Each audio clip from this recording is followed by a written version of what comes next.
अस्सलामुअलैकुम, क्या हाल चाल है जी आप सब लोगों का। उम्मीद है सब ठीक ठाक होंगे, खैरियत से होंगे। यहाँ पर जी मॉर्निंग का आगाज़ ऑब्वियसली ब्रेकफास्ट से होता है, तो यहाँ पर मैं अपने लिए बनाने वाली थी चीज़ ऑमलेट विद मशरूम। ठीक है, इतना मज़े का बनता है ना। इसके लिए सिंपली आपने मशरूम्स ले लेने हैं, बारीक बारीक स्लाइसेस में काट लेना है। प्याज ले लेना है, उसको भी हम इस तरह से बारीक बारीक हम लोगों ने ना स्लाइसेस में काट लेना है। साथ में एक हरी मिर्च लेनी है, उसको भी बारीक बारीक सा मैंने इस तरह से चॉप कर लिया और इसको रख दिया साइड पे। अब निगार साहब कह रहे थे कि मैंने पराठा खाना है तो मुझे पराठा बना दें, तो मैंने कहा मैं अपने लिए ऑमलेट लास्ट में बनाऊंगी, फिर क्योंकि वो फिर होता है ना कि आप गर्मा गर्म से ही खा लें। अब निगार साहब कहते हैं मैंने मूली वाला पराठा खाना है, तो फिर मैंने जल्दी से ना एक मूली जो है वो श्रेड करके उसके अंदर जो है स्पाइसेस बेसिक से होते हैं हमारे, नमक मिर्च वगैरह वो डाला, और साथ ही उसके अंदर धनिया हरी मिर्चें डालकर ना मैंने उनकी एक रोटी के लिए बस मैंने तैयार कर लिया था, और फिर बस मैंने उनको जो है ना पराठा बना के दिया।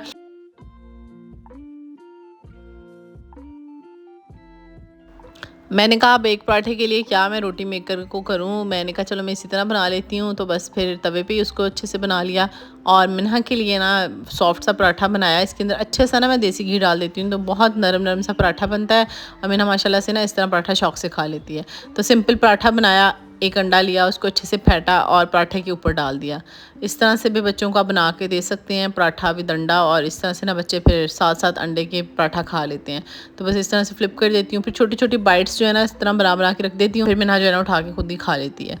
इस तरह से ये देखें पराठा जो है ना ये तैयार हो जाता है, बच्चों के लिए बेस्ट ऑप्शन है। पराठा जब मैं बनाऊँ तो फिर मुझे होता है मैंने कहा सबको जल्दी जल्दी दे दूँ नाश्ता, ताकि वो तो इजीली जो है ना जल्दी जल्दी नाश्ता कर लें, क्योंकि पराठा जो है ना फिर वो होता है कि गर्मा गर्म ही मज़े का लग रहा होता है, क्रिस्पी क्रिस्पी हो रहा होता है। ठंडे हो जाते हैं तो फिर थोड़े से ना सॉगी हो जाते हैं। तो बस यहाँ पर मैंने हल्का सा ऑयल लिया, उसके अंदर गार्लिक डाला, गार्लिक को हल्का सा गोल्डन किया, और उसके अंदर जो अपनी सब्जियाँ काटी हुई थी हमने, प्याज मशरूम और ये चीज़ें, अगर आप मशरूम आपको नहीं पसंद तो आप मशरूम स्किप कर सकते हैं, इसकी जगह पे आप शिमला ऐड कर लें, जो भी आपको सब्ज़ी पसंद है आप वो भी ऐड कर सकते हैं, तो कोई ऐसा मसला नहीं है। मुझे मशरूम में इसलिए ऐड कर लेती हूँ क्योंकि इस ऑमलेट को खाने के बाद ना फिर बहुत टाइम तक आपको भूख नहीं लगती। तो बस इसके अंदर थोड़े से बेसिक्स से मैंने इसमें स्पाइसेस डाले, जिसमें दड़ा मिर्च, काली मिर्च और नमक था। और बस फिर इसको जो है ना फिर उसी पैन में से मैंने निकाल लिया, निकाल कर 2 अंडे लिए, उनको अच्छे से फेंटा, उसके अंदर सिर्फ मैंने हरा धनिया और हल्का सा नमक डाला था। डालकर अंडे को फ्लिप किया, और उसकी एक साइड पे जो है ना पूरा हमने जो पहले से सॉटे करके रखी थी वेजीज अपनी, कोई भी ऑप्शनल वेजीज ले सकते हैं, वो मैंने सारी इसमें ऐड कर दी। और फिर इसके उसी के ऊपर ना हमने साइड में ढेर सारी चीज़ ऐड कर देनी है। चीज़ आप लोग कोई भी ऐड कर सकते हैं, जो भी आप लोगों को पसंद हो, जो भी आप लोगों के पास इजीली अवेलेबल हो। तो मैंने यहाँ पर मोज़रेला और चेडर दोनों ही शेड की मेरे पास पड़ी थी, तो मैंने दोनों ही ऐड की, और बस एक साइड से ना इसको फ्लिप कर देना है। फ्लिप करके फिर हमने इसको कवर करके ना कुछ सेकंड्स के लिए जो है ना इसी तरह स्टीम पे रख देना है, ताकि चीज़ हमारी अच्छे से मेल्ट हो जाए। साथ ही बस मैंने अपनी ग्रीन टी तैयार की है, ये देखें जी यम्मी सा हमारा जो है ना ऑमलेट तैयार हो गया था। इसके साथ आप क्रिस्पी से ब्रेड के साथ खाएं, या आप जैसे भी खाना चाहें वैसे भी खाएं, तो वैसे बहुत मज़े का लगता है। वैसे मैंने ब्रेड के साथ नहीं खाया था, फिर मैं वैसे ही खा गई थी, सिर्फ हाफ़ मैंने ब्रेड लिया था। ब्रेड के साथ भी बहुत मज़े का लगता है, बड़ा क्रिस्पी सा पराठा उसके साथ भी बहुत मज़े का लगता है। यमी यमी ऑमलेट है। बस फिर जी ये वाले काम जो है ना नाश्ते वाले खलारे समेटे, इनको खाना शाना खिला दिया सबको। मिन्हा को भी जो है ना ब्रेकफास्ट वगैरह करवा के मैंने दूध बना के दे दिया था। उसके बाद फिर मैं आ गई रूम की क्लीनिंग के लिए। मैंने कहा ज़रा जल्दी जल्दी से ना जो है कमरा पहले सेट कर लूँ, क्योंकि मासी की झाड़ू लगाने से पहले मुझे होता है कि मैं जल्दी जल्दी से ना कमरे की ज़रा सेटिंग कर लूँ। और ना मेरा जो है ना, जब मैं वैनिटी मैंने चेंज किया, अब जो लोग मुझे बहुत पहले से देख रहे हैं उनको तो पता है, पहले मेरे पास दूसरा ड्रेसिंग था। अब जब मैंने ये वैनिटी चेंज की तो ना मैं सोचती रहती थी, मैंने कहती थी नहीं अब मैं वैनिटी ऐसी बनवाऊंगी जिसके सारे ड्रॉर्स में सामान हो, कुछ सामान ऊपर रखने वाला ना हो। ये ऊपर रखने वाला ना तो स्यापा मैंने करना ही नहीं है। मतलब कि वो जब आप माइंड बनाना शुरू करते हैं ना कि मैं अब थोड़ा सा चेंज करना चाह रही हूँ रूम को, तो मैं तब से सोचती थी, मैंने कहा मैंने तो ऐसे ड्रॉर्स बनवाने हैं कि ऊपर एक चीज़ नहीं मैंने रखनी, सिर्फ ऊपर एक आधा डेकोरेशन पीस रखूँगी, बाकी जितना सामान है सारा मैंने ड्रॉर्स के अंदर रखना है। भाई ये बाहर वाला स्यापा नहीं करना। और फिर जब बनाने लगे माइंड बना, तब ये पता नहीं कहाँ से पिंटरेस्ट से मेरे सामने आंखों के आ गया, और मैंने कहा नहीं मैंने तो अब ये बनवाना है। तो बस फिर वो जब मैंने बनवा लिया, अब जो है ना इसके ड्रॉर्स की लाइक वो बड़ी वाली चीज़ें तो नहीं, इसमें ऐसी छोटी छोटी चीज़ें आ जाती हैं। तो अब मुझे इतना खुद पे कभी कभी गुस्सा आ रहा होता है, क्योंकि इतनी मिट्टी आ जाती है ना, मुझे समझ नहीं आता मिट्टी इतनी आती कहाँ से है। अब इनकी डेली डस्टिंग होती है, डेली क्लीनिंग होती है, उसके बावजूद भी जो है ना फिर भी चीज़ें जो है नेक्स्ट डे पे देखो हल्की हल्की डस्ट पड़ी होती है। खैर जी ये मेरे दुख हैं, कोई मसला नहीं। अब इसको आजकल ना नीचे लेट के दूध पीने का बहुत शौक चढ़ा हुआ है। मैं इसको उठा के बेड पे लेटाती हूँ और ये ज़मीन पे लेट कर ना जाकर दूध पीने लग जाती है। मैं कहा मेरी तीज़ा नवा शौक है। बस जी, काम शाम सारे ख़त्म किए हैं, साथ ही मेरे पार्सल आ गए। तो यहाँ पर मैंने जो आप लोगों के साथ स्प्रे मॉप शेयर की थी, जिसकी यहाँ पर पिक्चर भी मैं अटैच कर देती हूँ, उसके लिए एक्स्ट्रा से जो मोप्स है ना वो मैंने मंगवाई थी। और उसके बाद जी मैंने ये वाला जो है ना कंपार्टमेंट्स वाला जो है ना एक बॉक्स मंगवाया था, जिसमें अलग अलग से इस तरह से सेक्शन बने हुए हैं। लाइक आप चीज़ें अलग अलग से डालकर, जैसे कि ऑमलेट के लिए प्रेप करके चीज़ें रखनी है या बच्चों के लंच बॉक्स के लिए चीज़ें प्रेप करके रखनी है, आप इजीली इस तरह से ना डाल के इसमें रख सकते हैं। क्वालिटी काफ़ी अच्छी है। ये मैंने दराज से मंगवाया था। उसके बाद जी मेरा the most most most most favourite parcel है जी मेरे परफ्यूम, जो कि मैं आप लोगों के साथ शेयर करूँगी। अगर आप लिए ब्रांडेड परफ्यूम्स ढूंढ रहे हैं कि ब्रांडेड वाली वाइब आए और रीज़नेबल प्राइस में हो, तो आप ज़ाविया के परफ्यूम्स ट्राई करें। This video is not sponsored, क्योंकि मैं किसी चीज़ की तारीफ़ कर दूँ तो फिर लड़के कहने लग जाती हैं आप प्रमोशन कर रही हैं। नो, ये मेरा अपना पर्सनल जो है ना आप लोगों के साथ रिव्यू है, कोई प्रमोशन नहीं है, कोई कुछ नहीं है। ये मुझे परफ्यूम्स पर्सनली बहुत अच्छे लगते हैं।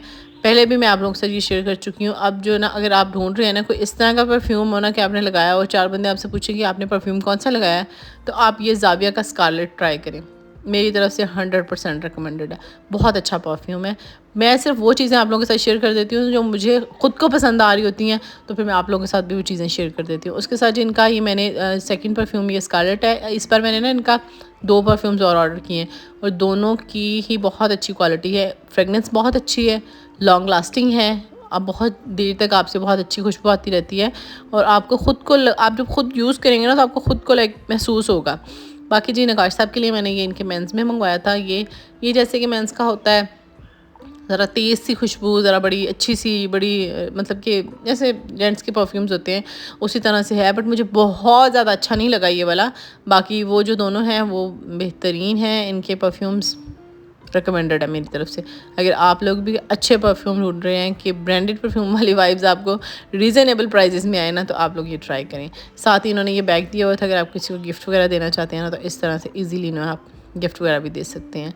उसके बाद जी सेकंड पार्सल हम ओपन कर लेते हैं। ये भी मेरा मोस्ट फेवरेट पार्सल है ट्रैगो का। यहाँ पर जी मैं आप लोगों के साथ शेयर करूँगी ट्रैगो का ये वाला जो है ना क्लेंज़र। बेस्ट बेस्ट बेस्ट है।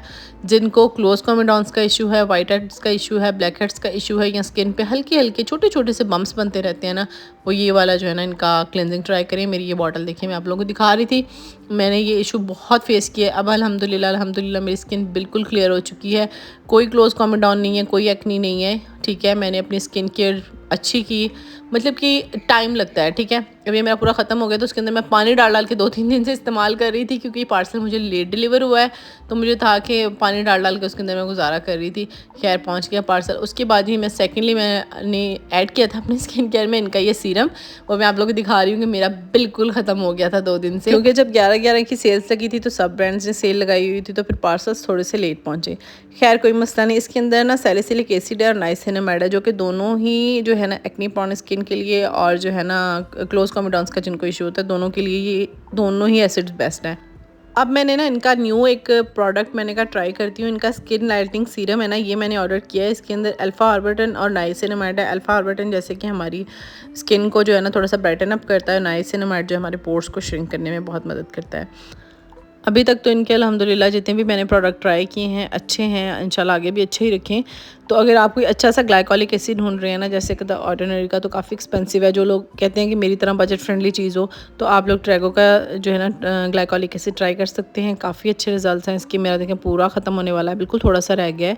अब वीक में 2 से 3 बार 4 बार यूज़ कर सकते हैं ईजीली। कोई स्किन को इरिटेट नहीं करता, कोई इरिटेशन नहीं होती। बाकी अगर आप लोग इंटरेस्टेड हो तो मुझे बताइएगा, मैं आप लोगों को प्रॉपर पूरी जो है ना डिटेल के साथ वीडियो एक बना दूँगी कि किस तरह से आप कौन कौन सी चीज़ यूज़ कर सकते हैं।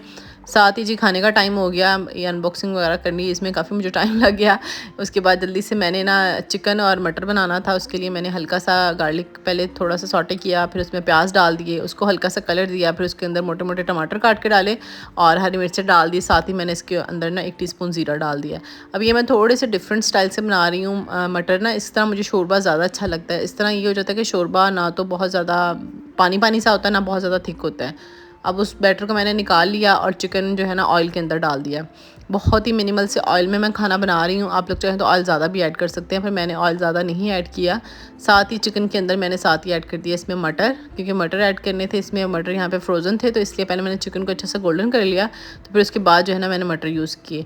जो हमने पहले मसाला सारा हमने भुनाई की थी मसाले की, उसको अच्छे से जो है ना पेस्ट बना लिया। टमाटर की ना स्किन मैंने रिमूव कर दी थी, बस उसमें बेसिक से मसाले डाले, नमक, लाल मिर्च और सूखा धनिया, ज़ीरा, ये वाली चीज़ें डालकर सारा कुछ। अब इसकी ना अच्छी सी मैंने यहाँ पर भुनाई करनी है। अब सारी मज़े की बात आती है यहाँ पे भुनाई की। आपने कम से कम 15 मिनट इसकी भुनाई करनी है। जब देखें थोड़ा सा नीचे लगने लगा है, थोड़ा सा अपने पानी ऐड कर देना है, नीचे नहीं इसको लगने देना। इसी तरह से हम भुनाई करेंगे, चिकन की स्मेल वगैरह हर चीज़ ख़त्म हो जाएगी। फिर हमने इसके अंदर पानी डाल देना है, जितना हमने शोरबा बनाना है उतना पानी डाल दें कि जो थोड़ा सा पक भी जाए और शोरबा जितना सा थिक भी हो जाए। आपने बस उतना पानी डाल लेना है। पानी डालकर ना इसको 10 मिनट तेज़ आग करेंगे और फिर 10 मिनट बिल्कुल हल्की दम वाली आग पे ना हमने इसको रख देना है, ताकि ऊपर अच्छा सा ऑयल आ जाए और शोरबा आपका ना बहुत मज़े का तैयार हो जाता है। यहाँ पर मैंने इसके अंदर हरा धनिया डाल दिया था। अच्छा, अब मेरे इसके ऊपर ना ज़्यादा ऑयल नहीं आया और ना ज़्यादा लाल भी नहीं है। इसका रीज़न ये है कि मैंने ऑयल बहुत कम डाला है। आप चाहें तो भर भर के ऑयल डालें, ज़्यादा तरी चाहिए तो ज़्यादा ऑयल डालें, इतनी शक्कर डालोगे उतना मीठा होगा, तो वही वाला हिसाब इसका है। तो मैं बहुत कम ऑयल में बना रही हूँ खाना, और जो है ना लाल मिर्च मैं बहुत अवॉइड कर रही हूँ। तो सिर्फ मैंने थोड़े से कलर के लिए ऐड की थी, हरी मिर्चें मैंने ज़्यादा ऐड की थी। कलर बिल्कुल आपको लाल चाहिए तो आप लाल मिर्च ज़्यादा डालें और साथ में ऑयल डाल दें। काश साहब के लिए जल्दी से रोटी बना ली मैंने साथ में, और अपने लिए मैंने सिर्फ थोड़ा से राइस लिए जो कि मैंने रात के बने हुए थे। साथ में मैंने 2 बोटियाँ और थोड़ा सा सामान कह रही हूँ, थोड़ा सा चिकन लिया। खाना खाकर फ्री हुए हैं तो मिन्हा साहिबा ने रोना डाल दिया कि बाबा इसके चले गए थे तो मुझे तंग करी जाए कि मुझे तो बाहर लेके जाएं। तो बस फिर इधर हमारे कॉलोनी में पास वाले स्टोर पर फिर मैं इसको ले गई, साथ में थोड़ी बहुत इसने चीज़ें ली, और फिर मेरे वहाँ पे माइंड में आया कि टिशू पेपर ख़त्म हुए होते थे। बस फिर मैंने यहाँ से ना वो टिशू वगैरह लिए और आकर घर में इसकी सारी चीज़ें जो है ना सेट की। वैसे बहुत ज़्यादा इसको मैं इस तरह की चीज़ें नहीं देती, पर कभी मुझे बहुत ज़्यादा कहीं तंग कर रही हूँ ना तो फिर मैं इसको दे देती हूँ। तो अलग से ना मैंने ये बास्केट में डाल के ना मैं छुपा के ऊपर रखी हुई हैं। और ये कुछ चॉकलेट्स लेके आई थी मैं, और ये वाली जो है ना बेंटीज़ मुझे इतनी पसंद है। वैसे मैं डाइट कर रही हूँ, पर यह कि कभी कभी मेरा बड़ा दिल करता है तो मैं 2-4 दाने ना निकाल के मुंह में डाल लेती हूँ। रात को जी दोपहर को जब इसके अब्बा हजूर जाने लगे थे ना, तो ये पीछे इनके बहुत रो रही थी कि मुझे साथ लेके जाएं। तो फिर प्रॉमिस करके गए थे कि आज मैं अपने बेटे को ना डिनर करवाने बाहर लेके जाऊँगा। अब मैं ना हंस रही थी, देखें मैंने कहा इतना प्रोटोकॉल कभी आज तक अपनी बेगम को दिया है आपने जितना प्रोटोकॉल अपनी बेटी को देते हैं। मतलब कि मैडम के लिए स्पेशल कार का जो है ना दरवाज़ा खुलता है, चेयर पीछे होती है, बिठाया जाता है। मैं कहा भाई वाह वाह वाह वाह, नखरे तो इस मैडम के मैंने कहा उठाए जाते हैं, बड़ी प्रॉपर इसको रिस्पेक्ट से चेयर पे बिठाया जाता है। जो मेरे गाय साहब कहते थे ये तो फिर मेरी बेटी है ना। तो मिन्हा को ना ये वाले फ़िश क्रैकर्स बहुत पसंद है, तो फिर हमने इसके लिए ना ये मंगवाए। मैंने कुछ खाना ही नहीं था। मेरे गाय साहब से कह रही थी कि भाई मैंने तो कुछ नहीं खाना, पर फिर भी गाय साहब ना बस मिन्हा की वजह से हम लोग आ गए, क्योंकि इससे प्रॉमिस था इसके बाबा का। तो फिर आते ही शुरू हो गई कि भाई मुझे तब लेके चलें। तो खैर फिर ये वाले फ़िश क्रैकर्स जो हैं मैंने फिर 2 जो है ना ये वाले फ़िश साथ में खाई, और साथ में फिर पहले मैं फ़्राइज़ देने लगी, फिर मैंने कहा रहने दे फ़्राइज़ ना ही खा।